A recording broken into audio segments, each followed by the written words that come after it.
Today I'd like to talk about Liberty seated half dollars. This is a series of coins minted from 1839 to 1891 at 4 different U.S. mints during that time: Philadelphia, New Orleans, San Francisco, and Carson City. There are 2 basic kinds or types in this series: a no motto half dollar, which you're looking above the eagle there, and then there's a with motto that looks like this. It has "In God We Trust" as a motto above the eagle, which was added in 1866. The no motto coins, a lot of them were melted as silver was revalued, and you can tell when the silver content was changed. Coins that had arrows added near the date indicate change in the content of the silver content in that particular year. There's another type as well in here that's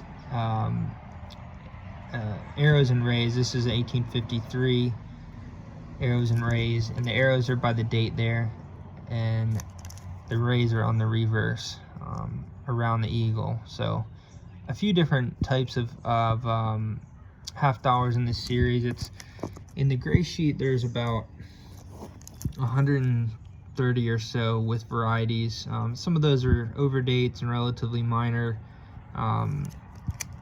sub varieties of the type. So I think excluding those, if you're putting a date and mint set together, there's about 100 coins. Now there are a few stoppers in the series. There's a 1878 is the S is the most notable. That one is multiple tens of thousands of dollars for even a very, very low grade example. So most collectors of normal means will exclude that one from the series if you're collecting it.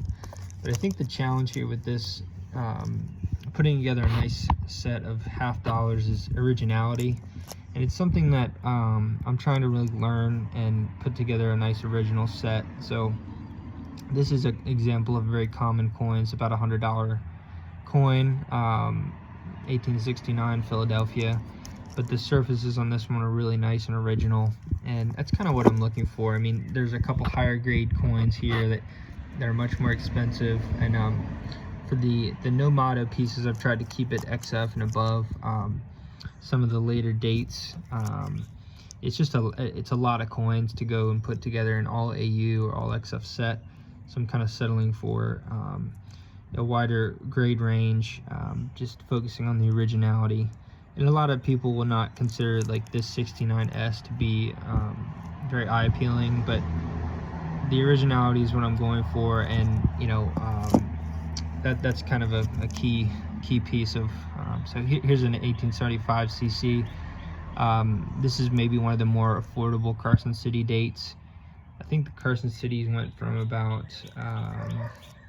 1870 to 1879, if I'm remembering. But there are some really tough ones in there.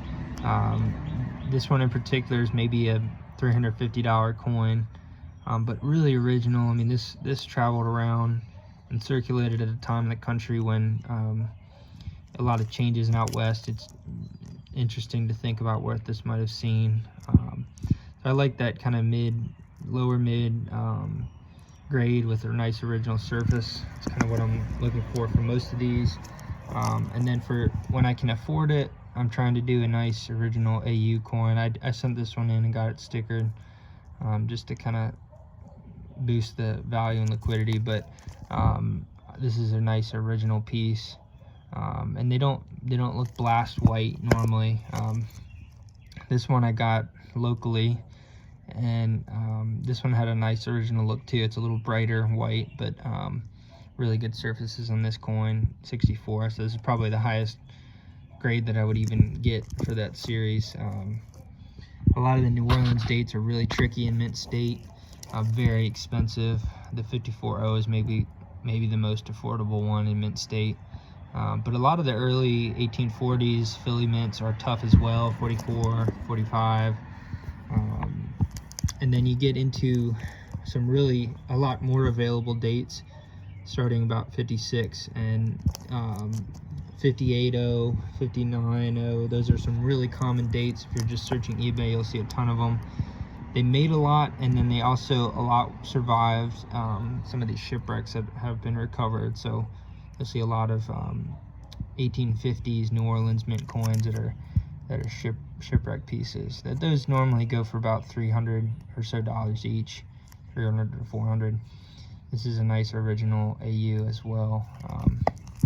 So yeah, the tricky part is finding original coins. This one I got graded raw.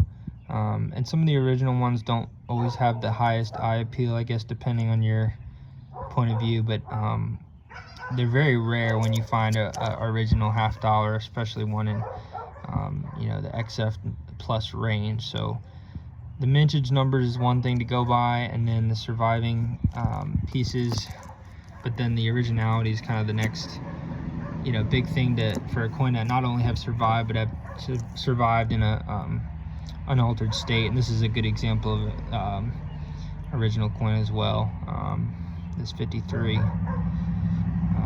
Yeah, this is a very fun set to put together. I really, for somebody that wants to work on it over, I think I'm saying for myself about a 20-year period, probably, to put the whole series together. And there's only have 11 coins here.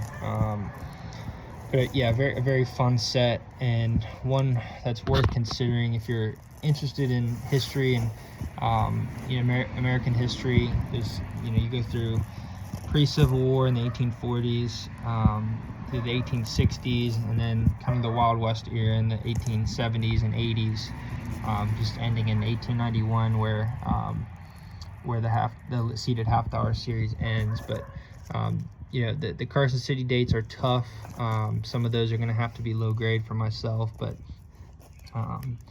yeah, learning this series has been very fun so far, and I'm looking forward to sharing more videos as I acquire different dates and learning more about the set.